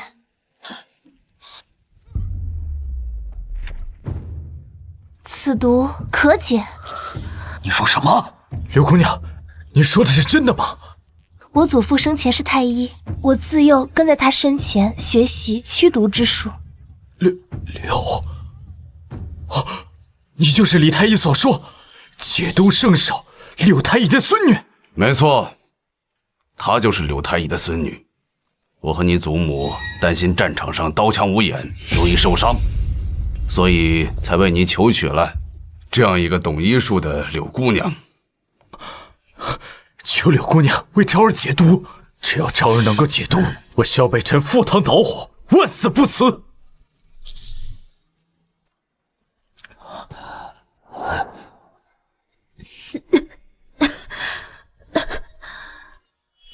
请各位先出去，我要为郡主针灸去毒。昭儿，你听到了吗？柳姑娘能为你解毒。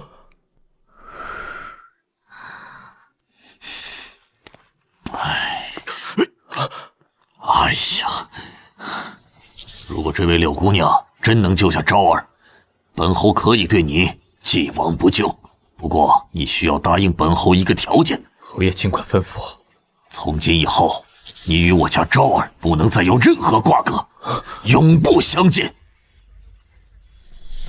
侯爷，我意已决。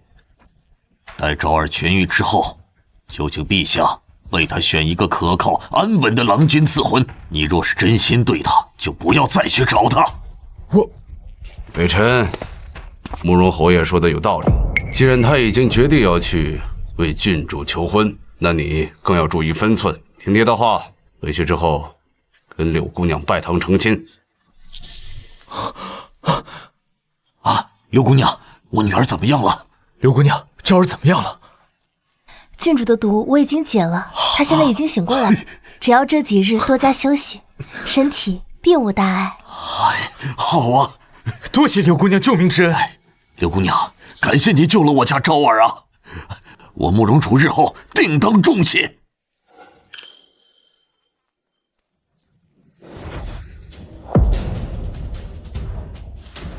在下目睹姑娘为慕容郡主解毒，医术甚是精妙。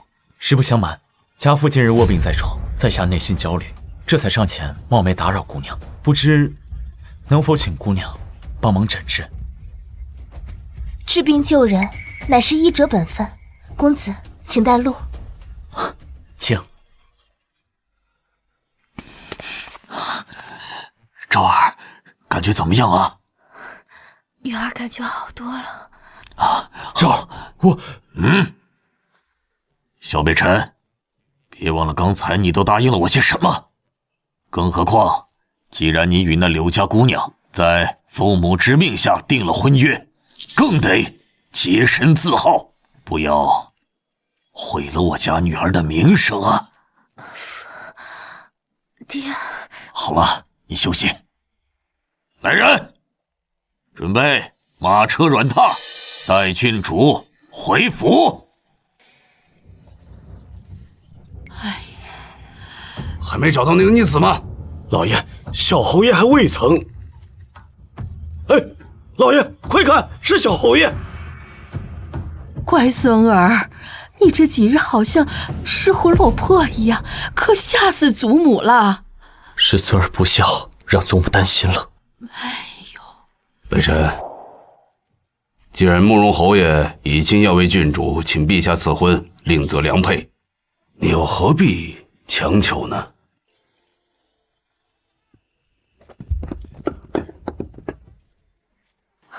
这位兄台，是他。你可愿意娶我？我愿意。我爱的男人，可是大夏的镇北侯。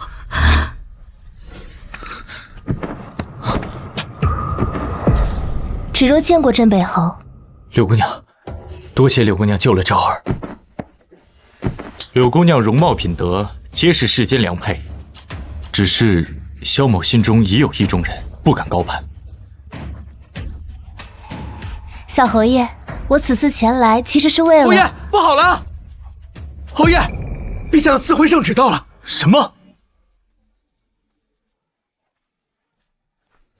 昭儿，喝点参汤。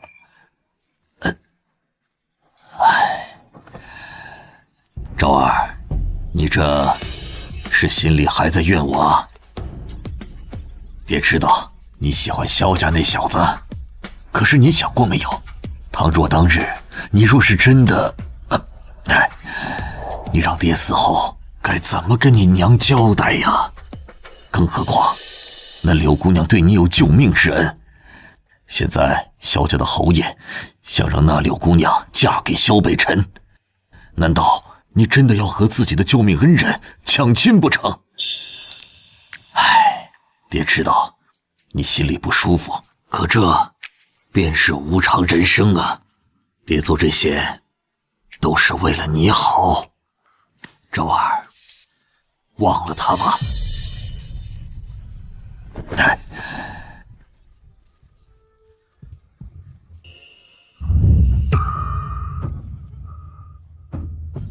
所以，你刚才着急赶我走，是担心我？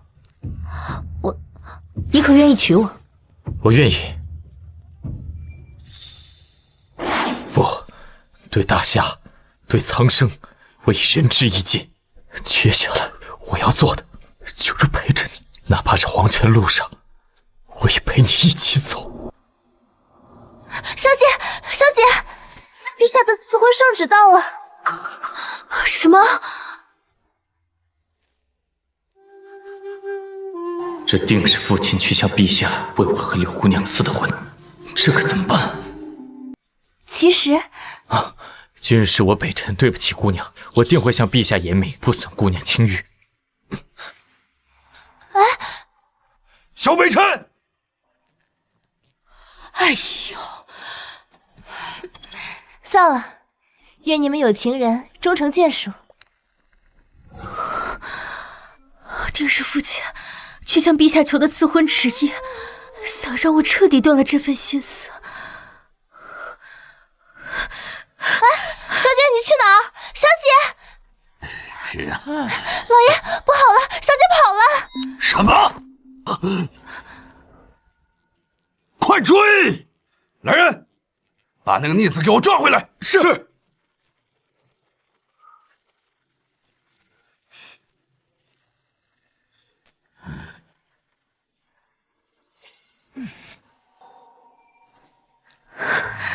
萧北辰，你会等我吗？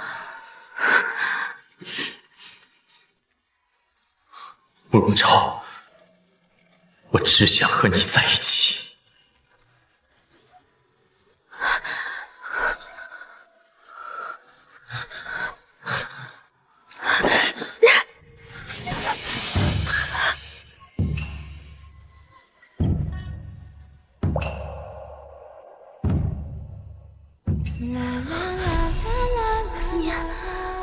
慕容昭，我心悦于你，不管是以前还是现在，我只愿你一人。我也是，萧北辰，我也心悦于你。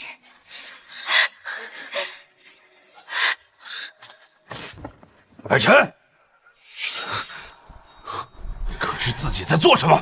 乖孙子，这圣旨已下，你可不能做傻事啊！昭儿，你莫不是要违背陛下的旨意？父亲，祖母，我今生只会嫁萧北辰一人。你二位请恕孩儿不孝，我萧北辰今生只娶慕容昭一人，一生一世永不分离。你们说的，咱家怎么听不懂啊？陛下就是要给你二人赐婚的。什么？什么？所以你们没头没脑的跑个什么劲儿？哎呦，累死咱家了！这是什么意思啊？陛下怎么会？我也不知道。现在，小侯爷，慕容郡主，能听我把话说完了吗？所以，你的意思是，陛下是要为我和昭儿赐婚？不然呢？陛下念在我治病有功，特赐我一桩心愿，我思来想去，倒不如成人之美。谢谢你，柳姑娘。是我谢谢你才对，若不是那日我救了你，我也不会找到自己的良人。